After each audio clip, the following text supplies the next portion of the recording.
बिस्मिल्लाहिर्रहमानिर्रहीम। अस्सलाम वालेकुम दोस्तों, इस ऑडियो लॉग में हम बात करने वाले हैं पाकिस्तान के हवाले से, खास तौर पर जुडिशरी के हवाले से। अब जी बात करते हैं कि पाकिस्तान के साथ क्या हो रहा है, कैसे हो रहा है। वो तो आपके सामने जो हो रहा है, दो तीन चीजें मैं यहाँ पर स्पेसिफिकली बात करवाना चाहूंगा। एक तो रोल ऑफ इंटेलेक्चुअल्स, जो पढ़े लिखे बंदे हैं पाकिस्तान के अंदर, वो खास तौर पर जो मीडिया के अंदर है, जो मीडिया के अंदर बहुत कम है, उनका रोल कितना घिनौना है। उसके बाद रोल ऑफ जुडिशरी, हम यहाँ पर बड़े आसानी से बात कर सकते हैं कि मतलब है ना, आर्मी ने ये किया, आर्मी ने वो किया। ये हर कोई मतलब है ना आर्मी के पीछे छुप जाता है, लेकिन एक्चुअली में यहाँ पर हमें दूसरों का रोल देखना बहुत ज्यादा जरूरी है। ये मैं बार बार बात इसीलिए करता हूँ क्योंकि लोग है ना आर्मी के पीछे छुप जाते हैं, फिर सारा ब्लेम आर्मी को दे देते हैं। लेकिन एक्चुअली में हर किसी का रोल, उसकी इंपोर्टेंस डिस्कस होनी चाहिए कि पाकिस्तान के अंदर जो पिछले 2 साल के साथ जो भी हो रहा है उसमें सबका रोल है। अब फॉर एग्जाम्पल इमरान खान का रोल अगर हमने इसमें डिस्कस करना है तो हम ये बात करेंगे कि इमरान खान ने बड़े सख्त फैसले शुरुआत में ही नहीं लिए, जिसकी वजह से पाकिस्तान के अंदर इमरान खान की हुकूमत का धड़म तख्ता हो गया। अगर जनरल बाजवा के खिलाफ सख्त फैसले इमरान खान ले लेता तो बहुत कुछ अचीव किया जा सकता था। पाकिस्तान आर्मी को इतना स्पेस नहीं देना चाहिए था, पाकिस्तान जुडिशरी को स्पेस नहीं देना चाहिए था, बहुत सख्त फैसले करने चाहिए थे इमरान खान को, लेकिन इमरान खान ने वो फैसले नहीं किए और नेट रिजल्ट ये हुआ जो आपके सामने है। ये इमरान खान का रोल है। उसके बाद हम देखते हैं कि आर्मी का रोल, जनरल बाजवा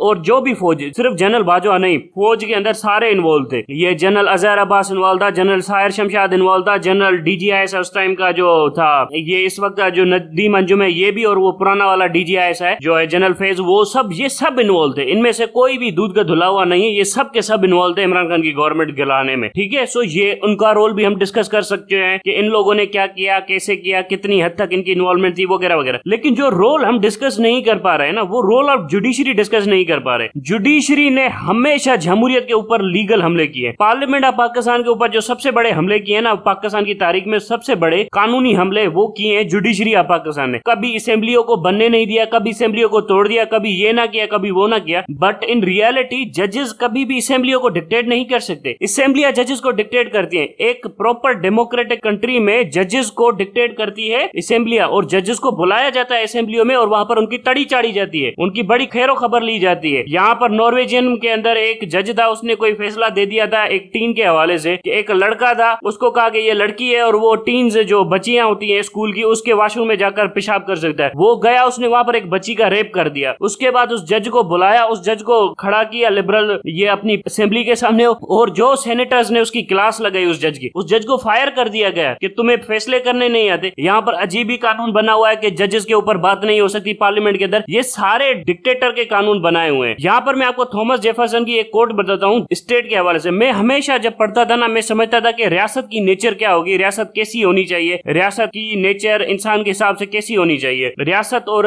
अवाम का रिलेशन कैसा होना चाहिए। तो यहाँ पर हमारे एतजाज हसन ने बड़ा इमोशनली कह दिया कि रियासतों की माँ की जैसी। ये झूठ है, ये सबसे बड़ा झूठ है। यहाँ पर मैं बताता हूँ कि अमेरिकन जो प्रेसिडेंट बने थे थॉमस जेफरसन, उन्होंने रियासत की डेफिनेशन क्या दी थी। उन्होंने कहा था कि दुनिया में 2 क्रिमिनल्स हैं। एक तो वो क्रिमिनल्स है जो स्ट्रीट क्राइम्स वगैरह करते हैं, लूटते हैं लोगों को, चोरी करते हैं, डाके मारते हैं। दूसरी सबसे बड़ी जो क्रिमिनल है वो है स्टेट, रियासत सबसे बड़ी क्रिमिनल होती है। सो इस क्रिमिनल को हमने कॉन्स्टिट्यूशन के साथ चेन में बांधना है। Constitution will be the chain of the state by which we will control this criminal. मतलब रियासत एक क्रिमिनल है, इसको हम आइन की जंजीरों से बांध कर रखेंगे ताकि ये रियासत कोई भी क्राइम ना कर सके अपने लोगों के ऊपर। ये है थॉमस जेफरसन की मतलब है ना रीजनिंग। अब आप देखिए इंटेलेक्चुअल डिफरेंस कितना बड़ा है। वो 17th सेंचुरी के अंदर बात कर रहा था थॉमस जेफरसन रियासत के हवाले से। यहाँ पर 18th मतलब 21st सेंचुरी के अंदर एतजाज हसन ने कह दिया रियासत होगी माँ की जैसी। ये सबसे बड़ा गलत कॉन्सेप्ट दिया है एतजाज हसन ने। हमारे यहाँ पर है ना एक सबमिसिव एटीट्यूड है टुवर्ड्स स्टेट के, स्टेट बड़ा होना चाहिए। नहीं, रियासत क्रिमिनल होती है, रियासत के ऊपर आपने आइन की जंजीरें लगानी है और रियासत को आइन से बांध के रखना है। यहाँ पर उल्टा ही कानून चल रहा है कि सारा आइन अवाम के लिए, रियासत के लिए कोई दस्तूर नहीं है। इसे कहते हैं डेमोक्रेटिक स्टेट, डिसफंक्शनल स्टेट, इसे कहते हैं एक टिरेनिकल स्टेट। जो दहशतगर्द रियासत होती है वो ये रियासत होती है। अब आइन की एक और शिक देख लीजिए कि जजेस है ना, उनके ऊपर पार्लियामेंट के अंदर बात नहीं हो सकती। भाई क्यों नहीं हो सकती पार्लियामेंट के अंदर बात? फिर जजेस की अकाउंटेबिलिटी कौन करेगा? जजेस की पूछगछ कौन करेगा? नहीं, जजेस खुद अपनी अकाउंटेबिलिटी करेंगे। फौज ने भी कहा हम भी खुद अकाउंटेबिलिटी करेंगे, मीडिया ने कहा हम भी खुद अपनी अकाउंटेबिलिटी करेंगे। और रिजल्ट में क्या निकला है कि जजेस करप्ट, कॉम्प्रोमाइज, फौजी करप्ट, कॉम्प्रोमाइज, मीडिया हमारा करप्ट एंड कॉम्प्रोमाइज। सो ये निकला है रिजल्ट के अंदर। ये है इनकी सेल्फ अकाउंटेबिलिटी का प्रोसेस, जिससे हमें क्या मिला है इनके सामने से। सो इस डिसफंक्शनैलिटी को हमने खत्म करना है। सो हमें यह भी पता है कि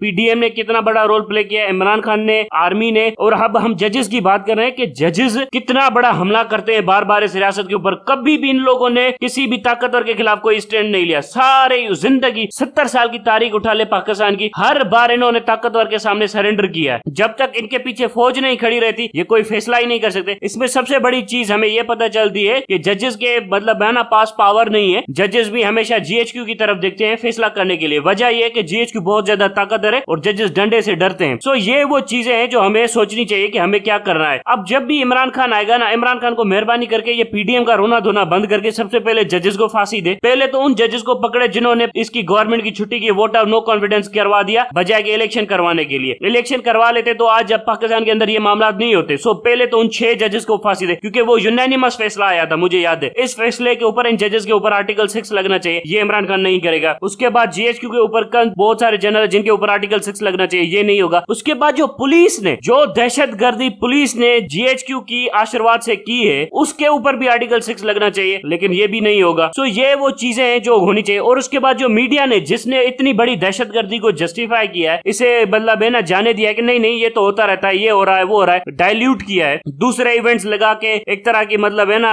कंफ्यूजन फैलाने की कोशिश की है। सो इनके ऊपर भी अकाउंटेबिलिटी होनी चाहिए। और तीसरी चीज ये जो अपनी चीज है ना, अपने पार्टी को अकाउंटेबल करे, ऑर्गेनाइज करे। बार बार मैं समझाता आ रहा था कि अपनी पार्टी को ऑर्गेनाइज करे, कितनी मर्सीलेसली अपनी पार्टी को डिसफंक्शनल करवा दिया है। सो ये वो स्ट्रक्चरल चेंजेस है जो आपको लाने हैं, उसके बाद आपको बहुत कुछ अचीव होगा। सो आपको समझ में आ गया होगा कि रोल ऑफ जुडिशरी कितना खतरनाक है, role of media, role of police. So ये वो चीजें हैं जिनको आपने सोल्यूशन ढूंढना है, जिनको आपने हल करना है। सो ये ओवरऑल आपको बताता है कि nature of the state is very criminal, रियासत क्रिमिनल होती है और इसको आपने आइन की जंजीरों से बांध कर रखना होता है। ये है प्रॉपर डेफिनेशन अगर आपने स्टेट को डिफाइन करना है। ये एतजाज हसन की डेफिनेशन बिल्कुल गलत है कि रियासत होगी माँ के जैसे। सो ये आपको समझना चाहिए कि रियासत आपकी खैरख्वाह नहीं है, रियासत एक दहशतगर्द चीज है, एक क्रिमिनल चीज है जिसको आपने कंट्रोल करना है। वरना रियासत आपको कंट्रोल करना शुरू करेगी, आपके हकूक आपसे छीनना शुरू कर देगी, आपसे सब कुछ छीन लेगी। सो ये वो स्टेट की नेचर है जो आपने डिफाइन करनी है, आपने समझनी है, आपने दूसरों को भी समझाना है कि रियासत एक दहशतगर्द चीज का नाम है, एक क्रिमिनल एंटिटी का नाम है, जिसके ऊपर हमने कानून के चेक एंड बैलेंसेस रखने ताकि रियासत कभी भी आइन को तोड़ कर ना आ सके। ये वो चीजें हैं जो आपने करनी है। उसके बाद आपको डेमोक्रेसी बनानी है। जिस दिन इस मुल्क के अंदर सही माना में जमहूरियत आ गई ना इस पुलिस की हैसियत रहनी है, ना इस अदालतों की इतनी हैसियत रहनी है, ना इस फौज की इतनी हैसियत रहनी है, फिर हैसियत रहनी है तो पाकिस्तानी आवाम की रहनी है। सो हमें इस मुल्क के अंदर प्रॉपर डेमोक्रेसी लानी है, प्रॉपर ह्यूमन राइट्स लाने हैं, और ह्यूमन राइट्स के चक्कर में हमने सबसे पहले इस पुलिस को सीधा करना है। ये पुलिस को तो हमने बहुत अच्छे तरीके से सीधा करना है। सो